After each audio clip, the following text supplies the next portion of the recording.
Bienvenidos a Junta, a esta mesa de actualidad. El gobierno advierte problemas de comunicación después de las encuestas de baja popularidad del presidente de Yamandu Orsi. Veremos, son problemas de comunicación, problemas de gestión. Estamos con los politólogos Adolfo Garcés, Eduardo Botinelli, director de Factum. Eduardo, Fito, gracias por estar.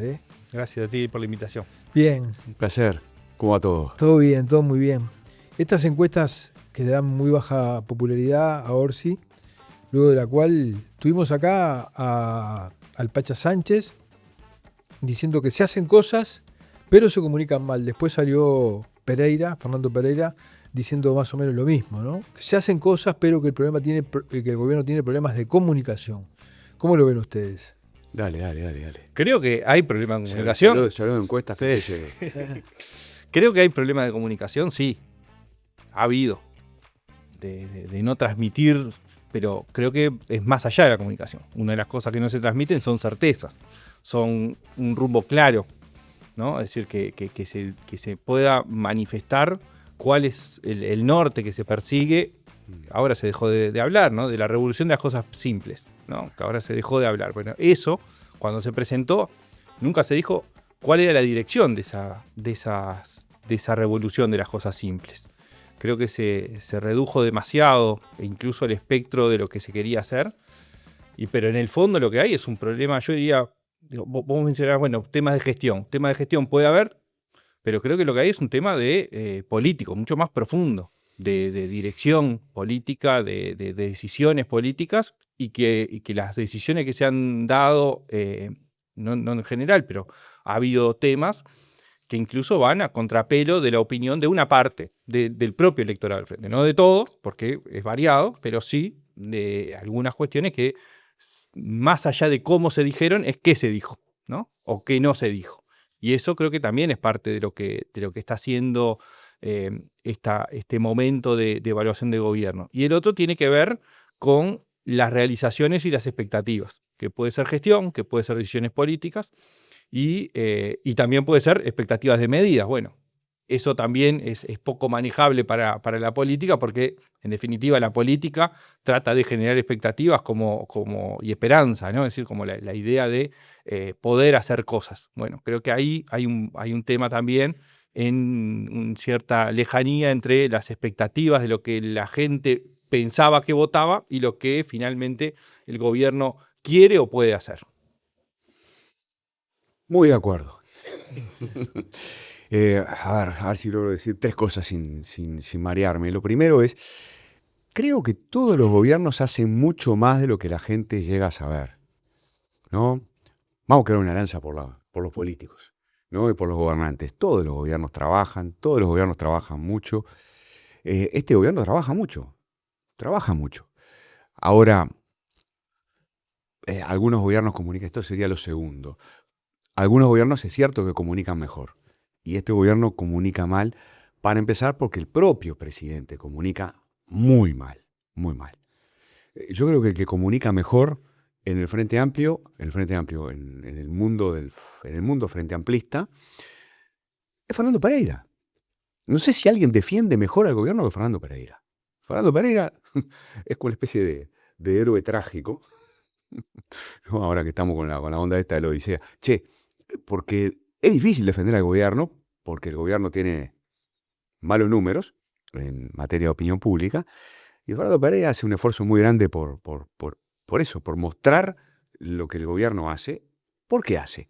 Y lo tercero, y estoy re de acuerdo contigo, hay un problema de contraste entre las expectativas generadas y el rumbo. El gobierno tiene un rumbo. El rumbo son esas medidas anunciadas al final de la campaña electoral del 2024, en la Plaza de Toros de Colonia, ¿no? Que en aquel momento llegaron a hablar de 48, después fueron 60 y pico, aprobadas por el Consejo de Ministros de marzo del 2025. Ese es el rumbo del gobierno. Pasa que ese rumbo, para decirlo como lo solemos decir los politólogos, es muy centrista, es muy poco, comparado con las expectativas generadas durante 4 años, ¿no? 2020, si vos querés, 2020, 2021, 2022, 2023. Porque ya el 2024 fue la campaña electoral y el Frente pasó del modo Fernando Pereira al modo Orsi. El modo Fernando Pereira era criticar todo lo que hacía la coalición republicana y generar la expectativa de un cambio importante. El Frente pasó de eso al modo Orsi, que fue bajar las expectativas, la revolución de las cosas simples, esa campaña electoral desdibujada y sin mucha carne y sin mucha ambición, que termina plasmada, que termina dicha en Colonia y que termina plasmada en ese Consejo de Ministros del 2025. Entonces, ese contraste entre lo que esperaban los frenteamplistas y lo que hace el gobierno es un problema muy serio, y para mí es un asunto para hablar sobre cómo se hace política en este país. ¿En qué sentido? Claro, en el sentido de el que está en la oposición tiene que saber que lo que hace mientras está en la oposición puede ser un boomerang, ¿no? Que si generas expectativas de medidas, te va a caer encima como una maldición, te va a caer encima. Generaste expectativas, loco, podés ganar la elección, ¿eh? Y si ganás la elección y no cumplís, si ganás la elección y estás por debajo de las expectativas, atajate, porque la gente se te va a poner en contra. Es decir, para mí los partidos tienen que ser mucho más serios en cómo hacen oposición y también tienen que ser más valientes cuando llegan al gobierno, ¿viste? Y animarse a hacer las cosas que su electorado espera. No sé si fui claro. Para mí, este país precisa discutir cómo se hace oposición y cómo se hace gobierno. Menos manija en la oposición, menos oposición sistemática y un poco más de ambición cuando te toca gobernar. ¿Y cuáles eran las expectativas a tu juicio? Bueno, nosotros hicimos un estudio muy preliminar, digamos, antes que asumiera el gobierno, con un ejercicio que pensaba que iba a ser mejor, igual o peor que el gobierno anterior, este gobierno. Es decir, antes de asumir, ¿usted cree que en estas áreas va a ser mejor, igual o peor que el anterior? Y había una notoria diferencia entre empleo, ingresos, atención a la situación de pobreza, educación, donde había una expectativa muy grande de los frenteamplistas. 3/4 partes consideraban que iba a ser mejor y el resto era básicamente igual. O sea, no esperaba grandes cambios, pero 3/4 partes ponían la ficha en que este gobierno iba a mejorar sustancialmente el tema de ingresos, el tema del empleo, el tema de la educación, el tema de atención a la pobreza infantil, situación de calle, todos esos temas. Y había menos expectativas en seguridad, que es el principal problema de preocupación, que es más fuerte en los votantes de la coalición republicana que en los votantes del Frente, pero también hay como una especie de desilusión de todo el sistema sobre el tema de seguridad pública, ¿no? Sobre las expectativas puestas en la solución a los temas de seguridad. Entonces, había esa carga, digamos, que yo creo que a lo que decía Fito de los puntos del Frente siendo oposición, que es un factor central, es decir, estuvo todo el tiempo marcando lo que el gobierno anterior hacía mal, por contraste, vos lo ibas a hacer mejor y Claro. ibas a provocar un cambio con respecto a lo que estaba sucediendo. Y creo que hay otro factor, que es contra qué generás esperanza siendo ciudadano, ¿no? Si vos estás en una línea política, generás esperanzas con lo mejor la mejor versión de lo que vos pensás que es lo que querés. Y la mejor versión de alguien que vota al Frente Amplio es anclarse en el primer o segundo gobierno del Frente Amplio. Diría más en el primero que en el segundo, y no tener en la memoria el tercero, digamos, ¿no? Es decir, no es voy a pensar en los gobiernos del Frente Amplio en lo que fue el tercero, sino en lo que fueron los dos primeros. Y esos dos primeros tenían una coyuntura internacional, unas decisiones políticas, unas transformaciones, donde hubo crecimiento económico, caída fuerte de la pobreza, caída fuerte del desempleo, aumento fuerte del salario real.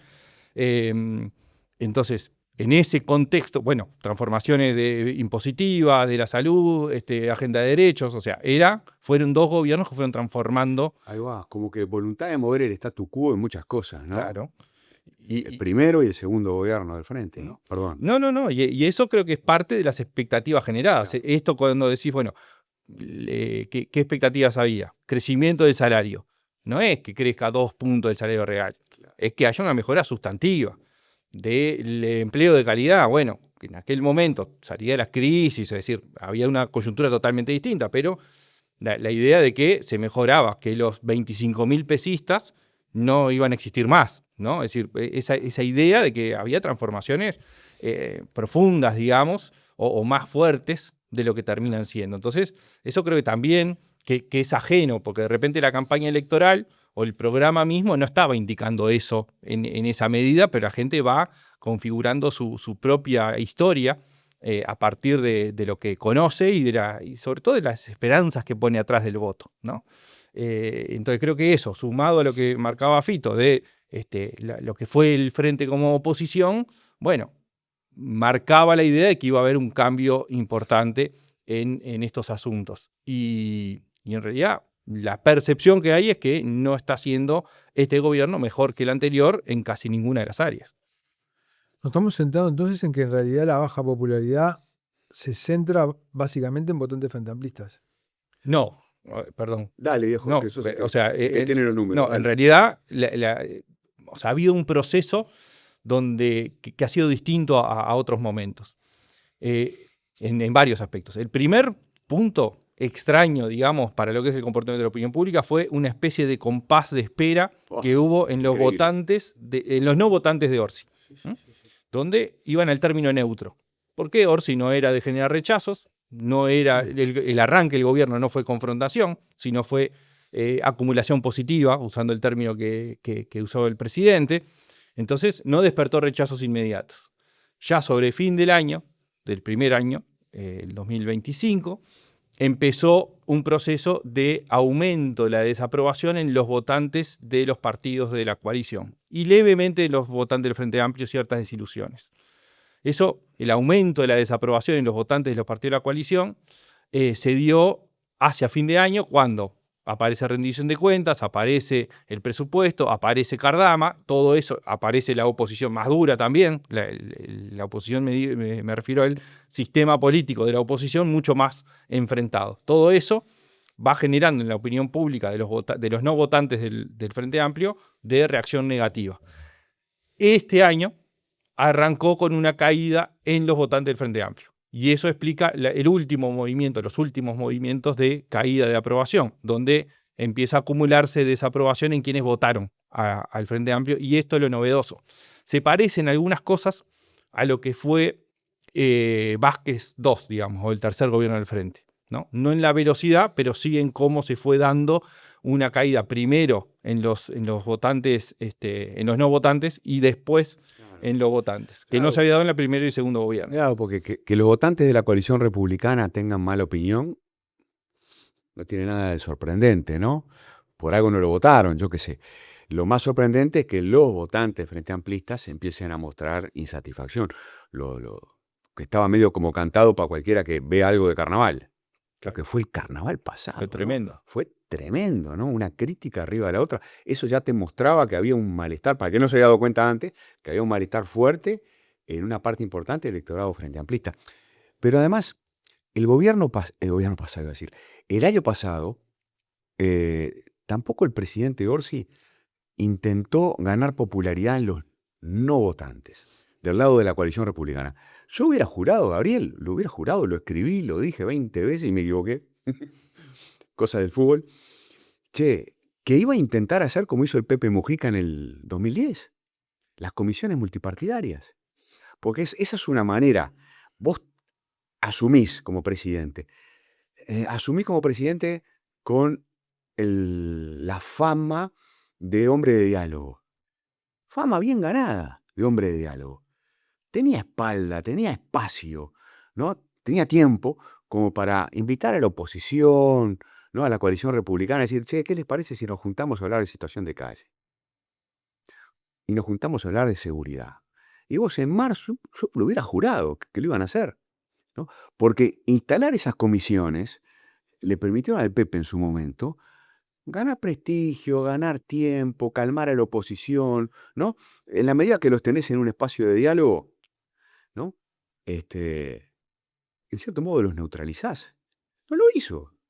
Recién lo hizo cuando convocó al diálogo social, pero justo convocan a la oposición al diálogo social, que fue con el tema en el que el Frente Amplio fue, lo voy a decir fuerte, más desleal. Si en un tema el Frente fue desleal, fue en el tema seguridad social, ¿no? Porque que había que reformar la seguridad social es obvio. Y que no se podía ir demasiado lejos es obvio. Mirá lo que está haciendo el Frente Amplio ahora con el diálogo social. Que Pit-CNT dice cómo, ¿no? Y los comunistas y socialistas dicen ¿y cómo? ¿No habíamos quedado en que había que hacer otra cosa? Entonces, justo convocan a dialogar al Frente en el tema tarde, junio, cuando ya el clima de opinión pública no estaba bueno, y en un tema que para el Frente Amplio, que para la coalición republicana era urticante. Entonces, no intentaron ganar espacio, ganar apoyo entre los votantes de la coalición republicana. Cuando trataron de hacerlo fue tarde. Pasó con el plan de seguridad algo parecido, ¿ah? Y después empezaron a perder apoyo por el lado de la izquierda, porque el gobierno está muy por debajo de las expectativas de los votantes. Para mí hay problemas. Se habla de gestión política. Hay gente que habla de gestión política. Yo el primero que escuché esa expresión fue Gerardo Caetano. Problema de gestión política. Bueno, puede ser. Sí, para mí hay decisiones de cómo gobernar, de cómo llevar adelante el gobierno, que tienen que ver con el espíritu MPP, que para mí son equivocadas. Con la manera en que concibe el MPP este gobierno, porque el MPP es la columna vertebral de este gobierno, que son equivocadas. Este asunto de la revolución de las cosas simples, esta interpretación de que en realidad lo que espera la sociedad son pocos cambios, que ya se habló mucho durante la campaña electoral. Para mí todo eso es una concepción equivocada. Todo este asunto de ir a buscar a O'Donnell como ministro es raro también.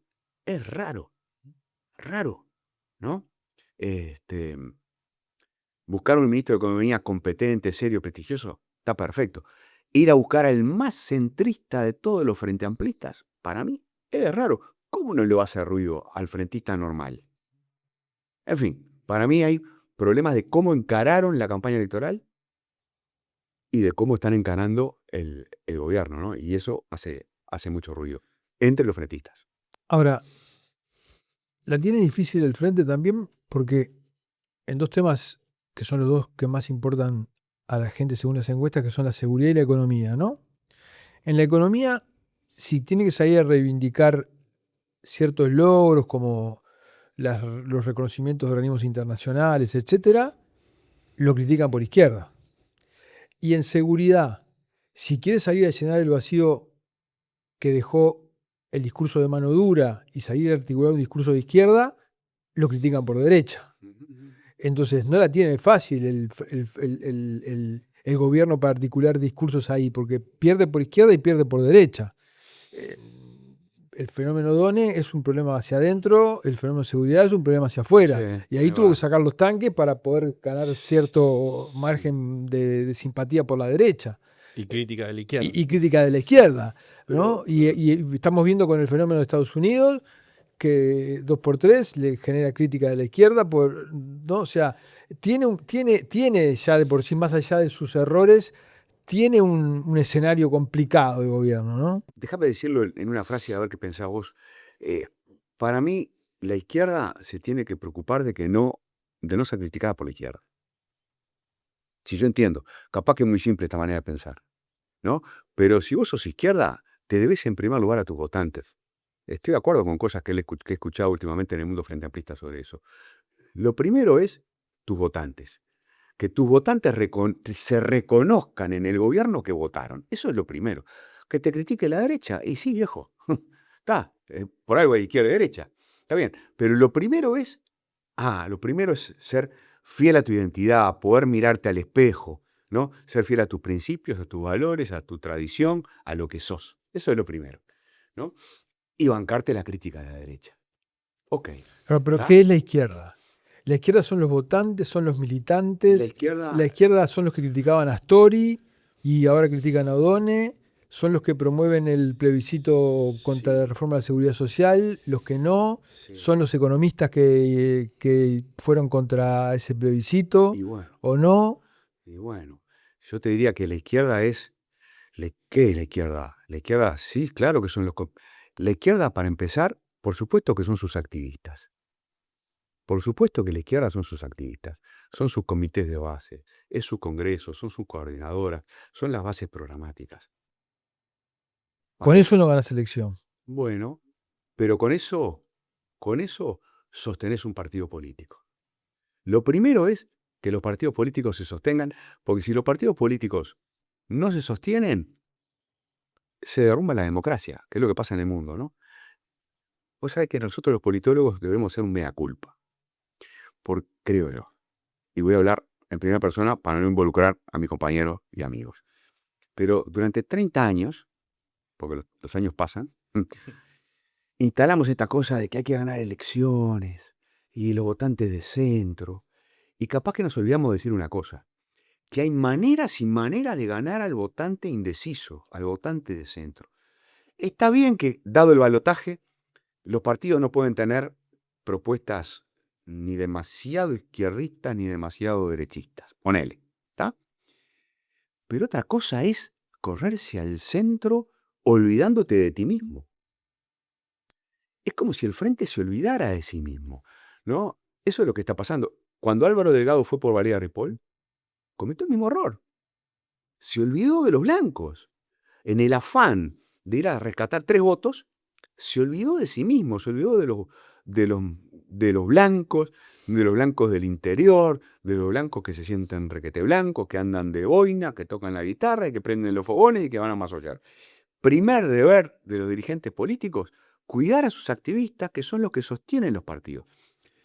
Hay maneras y maneras de ganar elecciones y de ir a buscar los votantes indecisos. Una manera que está instalada en Uruguay, que para mi gusto está mal, y hago mea culpa si confundí a la gente durante unos años, es transformar a los candidatos en indecisos. ¿No? Es decir, candidatos que vos no sabés qué son, que parecen la copia el uno del otro. Vos leías a Orsi, o escuchabas a Orsi, y escuchabas a Delgado en un momento y decías, la zona de intersección, de superposición, es absurda, demasiado grande. La manera correcta para mí, hoy, 2026, de ir a buscar los votantes de centro y los votantes indecisos, es persuadirlos. ¿Desde dónde? Desde tu tradición. Miren, muchachos, somos la izquierda, ¿no?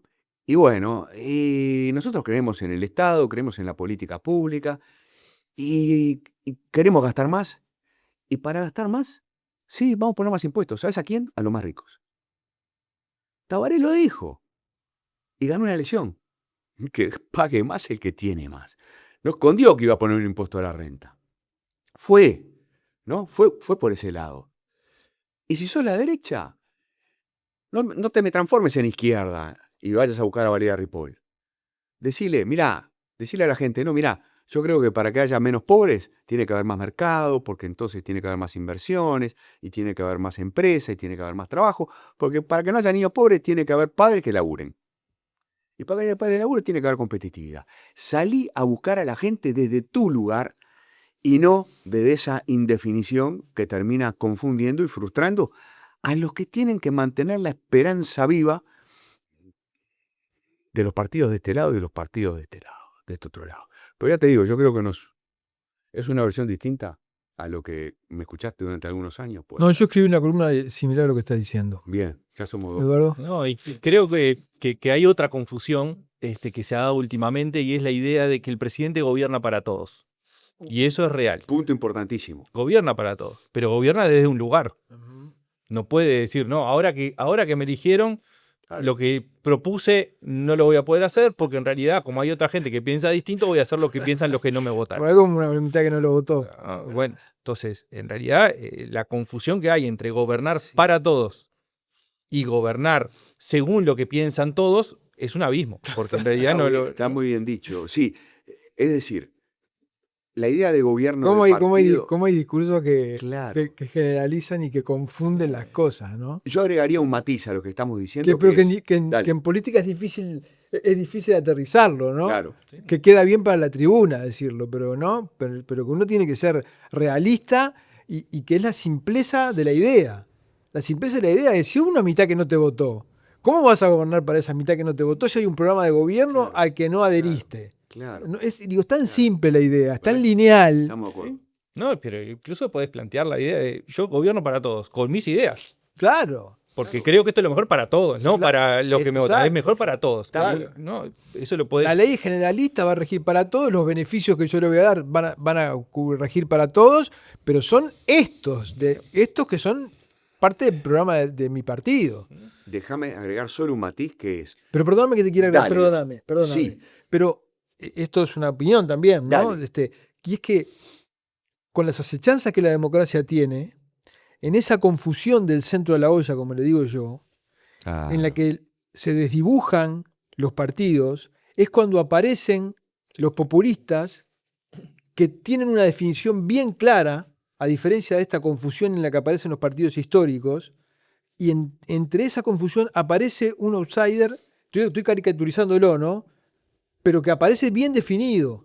Firmo abajo. Bien Gabriel. definido, ¿entendés? Bien definido. Y entre esta confusión que no sé qué es, si es izquierda, derecha, blanco o azul, aparece un rojo y dice, mirá, este sabe lo que quiere, este sabe lo que es. Totalmente de acuerdo. Mira, hay cosas escritas en ese sentido sobre la política de Estados Unidos. ¿Cómo aparece Trump?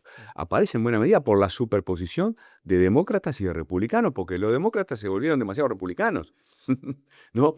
Hay cosas escritas acerca de cómo se instaló, yo qué sé, una especie de neoliberalismo general y restricto, ¿viste? En la política estadounidense. Entonces te aparece un Trump por otro lado. Se pone proteccionista, te sube los aranceles, te habla de industria, ¿no?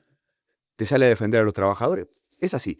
El extremocentrismo deja espacio para que aparezcan outsiders populistas y de los peores. Y te añado otra cosa, confunde a la ciudadanía porque en el balotaje, que normalmente debería ser un momento en el que se confrontan los dos modelos, Claro. ocurre lo contrario. Nadie quiere asustar a nadie. En la búsqueda del centro, lejos de confrontar, se unen. Y la gente ve que el final de la campaña electoral, en lugar de ser un momento de confrontación, es un momento de unión. Y cuando pasa la campaña electoral, en lugar de ser un momento de unión, es un momento de separación. Mirá, esto que estamos hablando es bien interesante. ¿Por qué? Porque hay gente que dice, no, la culpa es el balotaje. El balotaje nos hizo daño porque el balotaje obligó a los partidos a volverse moderaditos, tibiecitos y a superponerse. Yo creo que no es así. Que es cierto que el balotaje introduce un incentivo a la moderación. No lo podemos negar. Ahora, el tema no son tanto las reglas, las instituciones. El tema es cómo las interpretan los actores. Exacto. Es un problema de interpretación. Hay un escocés, que a mí me gusta leer mucho, Marlight, que dice que las instituciones no vienen con prospecto, como los remedios. No vienen con caja como manual de instrucciones. Es decir, que los propios actores interpretan las instituciones, interpretan las reglas de distintas maneras. No está escrito en ningún lado que para ganar el balotaje tengas que ser igualito al otro. No. Para ganar el balotaje lo que tenés que hacer, de repente, es diferenciarte, de repente es persuadir, ¿no? Desde tu lugar, decir, es por acá y no es por allá. Capaz que tenés que confrontar, o para usar una palabra más linda, tenés que discutir, tenés que persuadir.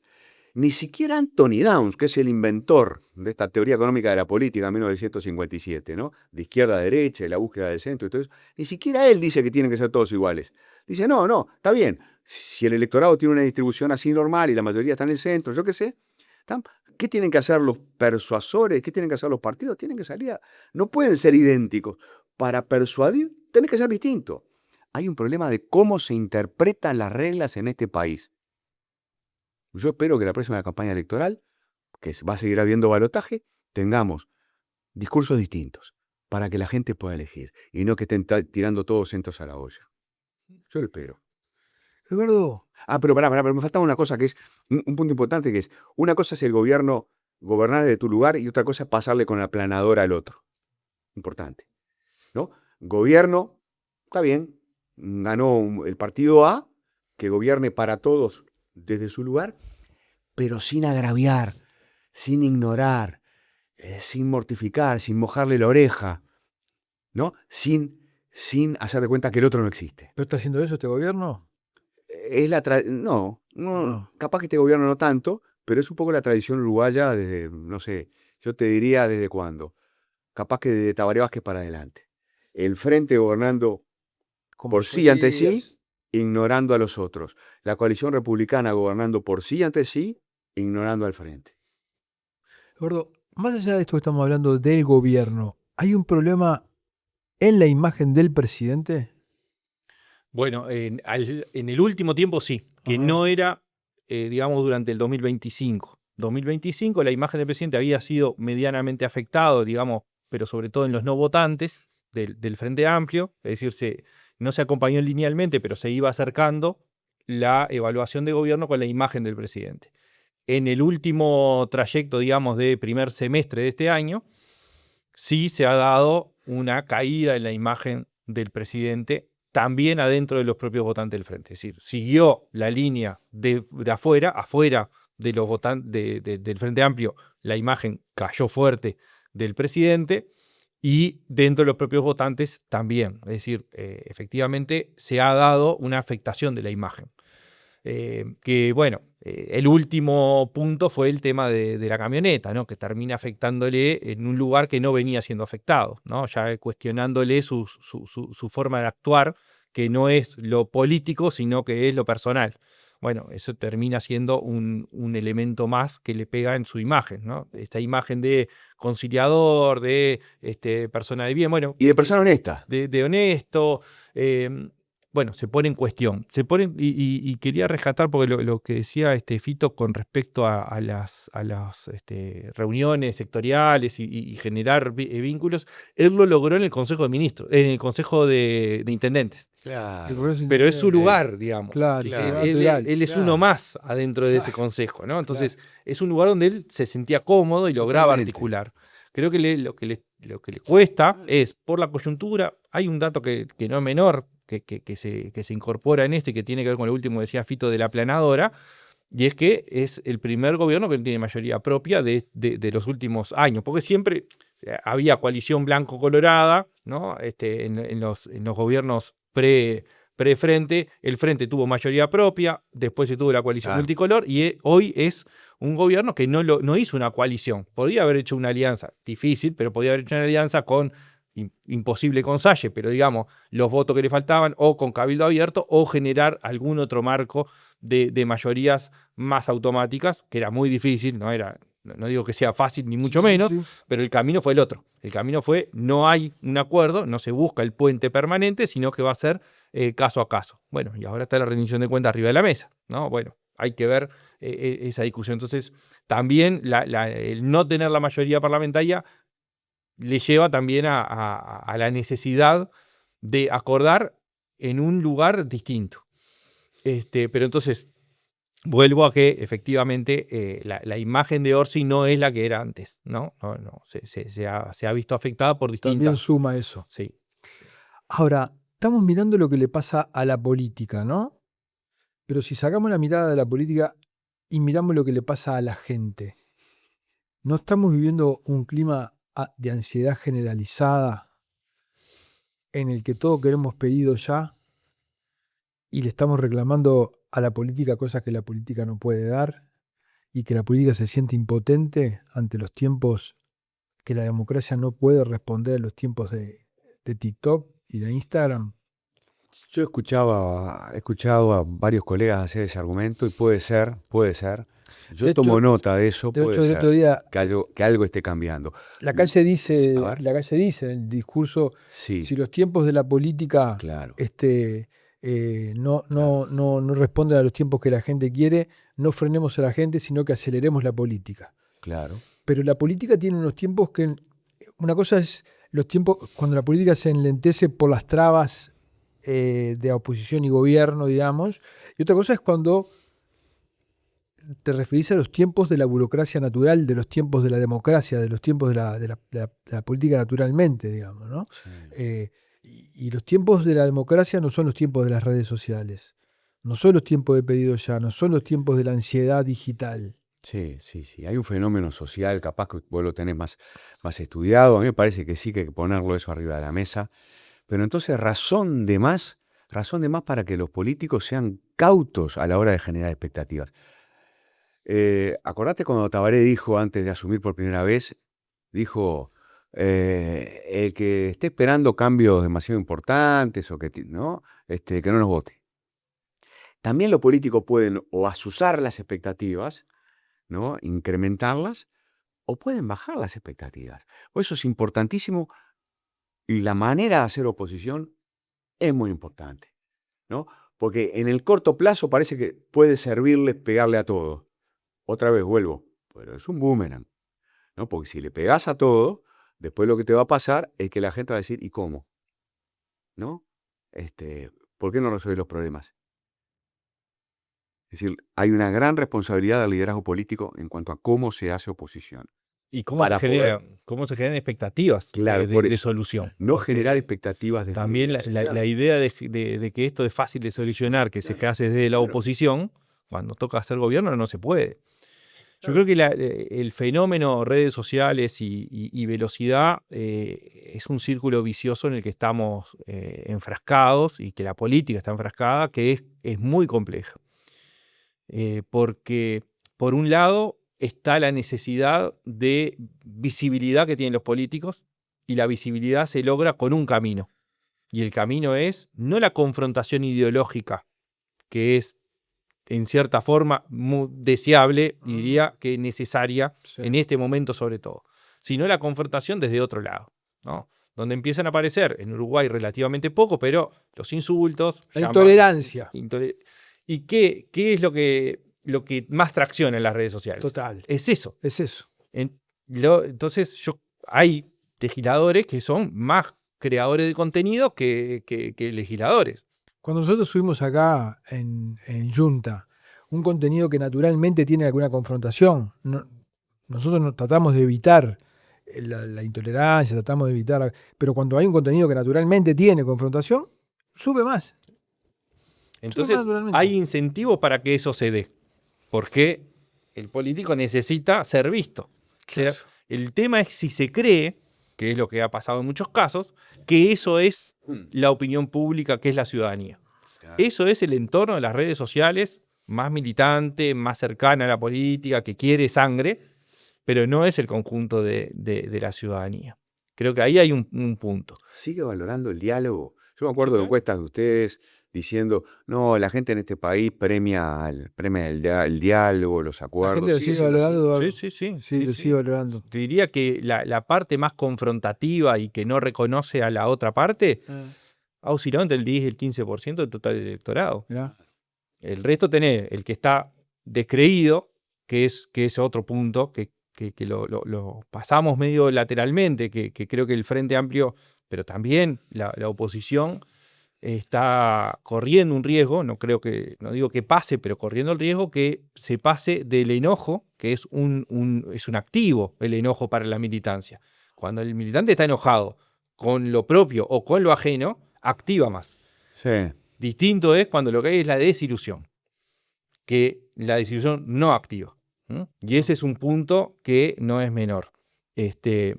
Porque hace justamente a la construcción política, que es lo que decía Fito, de bueno, son los que te mueven después, los que te mueven desde el punto de vista ideológico, de las ideas, pero también son los que te traccionan en el territorio, redes, lo que vos quieras. Y después está la masa mayoritaria, que es más del 50%, y eso se ha movido entre el 50 y 57%, que dice, no, yo voté a esto, pero la oposición tiene aportes. O yo no voté a este gobierno, pero el gobierno hace cosas bien. O directamente me pongo en el medio, yo soy dialoguista, pragmático, escucho y decido. Bueno, ahí tenés la mayoría. Entonces, claro, es lo que decía Fito. No confundir ese lugar dialoguista con un lugar lavado totalmente, en que todos somos lo mismo. No, hay diferencias, esas diferencias se explicitan, pero se negocian, se dialogan y se construye algo, que puede estar más cerca o más lejos de lo que pienso, pero en el medio se dio un proceso que construyó algo. Y eso creo que es lo que se ha perdido en esta dinámica del centrismo, del centrismo, desde el punto de vista gobierno, que colide con el ejercicio de la oposición dura y descalificadora cuando se es oposición. Y ahí creo que hay una tensión también a resolver. Antes que me olvide, yo quiero volver a hacer el elogio de una cosa, de un aspecto, de una dimensión específica de Orsi, entre otras cosas porque la calle Pou tocó esa tecla en su discurso del domingo, ¿no? Orsi, con todos los problemas que tiene, hay un error que no cometió. Y yo se lo agradezco de corazón, como le agradezco a la calle Pou haber dicho lo que dijo en este sentido, que es que él no polariza, él no confronta, ¿no? Él no pelea con la oposición, él no insulta, porque es fácil ir a buscar el apoyo, aunque sea de tu barra, ¿no? Sobre todo si te están criticando, ¿no? Desde el lugar del enojo y del insulto al otro, de la descalificación al otro. Yo qué sé, él no lo hace. Él no busca capitalizarse políticamente insultando, confrontando, polarizando, agrietando. No lo hace. Y yo creo que eso es una cosa que hay que agradecerle al presidente Orsi. Lo mismo que hay que agradecerle a la calle Pou, que el domingo dijo, che, la política del agravio no, vamos a cuidarla. Eso está muy bien, porque esos son mensajes que van en la dirección correcta para que sigamos siendo una civilización más o menos potable y no tan tóxica. No, es que creo que Gabriel lo decía al pasar, ¿no? El lugar para los disruptivos outsiders, y podemos poner ejemplos, que algunos son más ideológicos, otros son más rupturistas sin ideología, pero sí con un norte claro. El primero es oponerse a lo existente, el siguiente es por dónde se propone. Pero que tiene que ver con la construcción de país y por eso yo creo que está viendo, que lo planteaba Fito del arranque, ¿no? Ciertas confusiones entre una cosa es no romper puentes y otra cosa es no marcar diferencias. Una cosa es el agravio y otra cosa es marcar diferencias ideológicas. Claro. Yo creo que hay diferencias ideológicas que por la forma de expresarse han quedado medianamente ocultas y son diferencias ideológicas profundas. Yo creo que Sebastián da Silva, que tiene un estilo que confronta desde el punto de vista verbal, tiene diferencias ideológicas muy profundas que las ha expresado, pero que se han quedado medianamente ocultas por la forma. Por la forma. Claro. Por ejemplo, lo de María Dolores. María Dolores y colonización es una diferencia ideológica profunda sobre el rol del Estado en las tierras. Claro. El otro día hizo, no sé, hace un mes y algo, una intervención sobre el rol, sobre el vallismo. Cierto. Claro, usó una metáfora que llevó a que la reacción fuera mucho más vehemente. Todo se enfocó en la metáfora más que en el... Exactamente. Claro, Yo creo que hay diferencias ideológicas y que se están expresando. Creo que amerita una discusión más fuerte, más firme, pero más racional también de las diferencias ideológicas, que colabora en el rearmado del espectro ideológico, ¿no? Y que esos jugadores existen. Existen jugadores en la izquierda y existen jugadores en la derecha. El tema es de qué forma se puede llevar a un debate donde la ciudadanía, en términos generales, que cada día está más expuesta a estímulos y menos proclive a escuchar largo y tendido las argumentaciones, pueda llevarse a una campaña electoral, a un debate durante 5 años. Sí, mirá, dos cosas sobre eso. Yo creo que el límite es el odio, ¿no? Cuando los políticos transmiten, o gestualmente, con los gestos, ¿no? Que yo a veces se lo noto a Fernando Pereira, como que a veces transmite odio, ¿viste? Hacia la derecha o hacia el herrerismo. No lo dice, pero con los gestos a veces, ¿no? O Sebastián da Silva, perdón.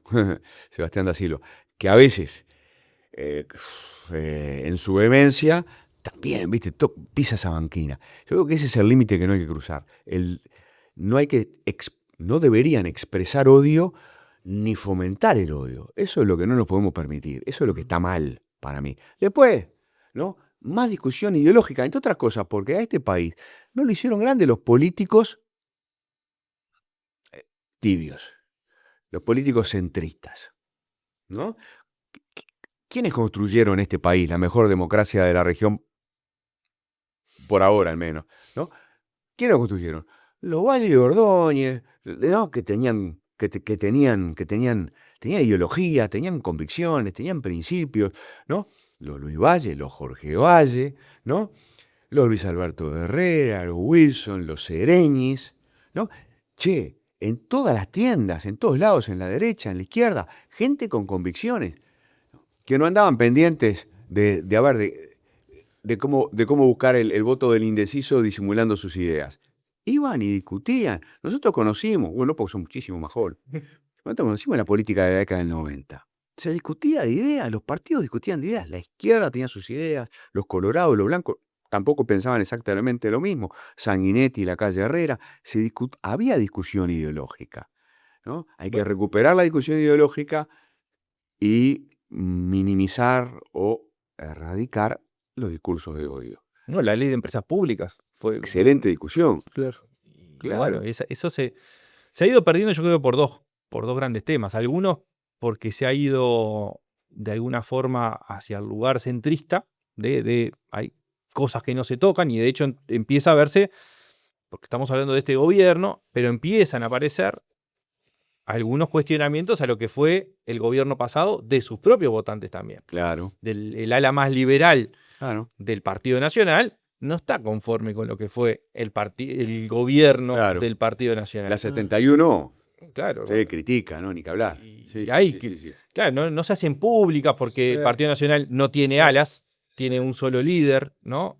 Tiene alas, digamos, sectores, pero no Alitas. Tiene alitas y no tiene las alas que tuvo siempre. Hay un liderazgo, cuestionar ese liderazgo afecta las posibilidades electorales o puede afectar las posibilidades electorales, es decir, se están cuidando mucho, pero después del discurso de la calle Pou del domingo también surgió algunos cuestionamientos y decir, bueno, pará, justicia social, libertad, Menos justicia ortodoxia. social, menos ortodoxia. Bueno, hay sectores que no les cayó del todo bien.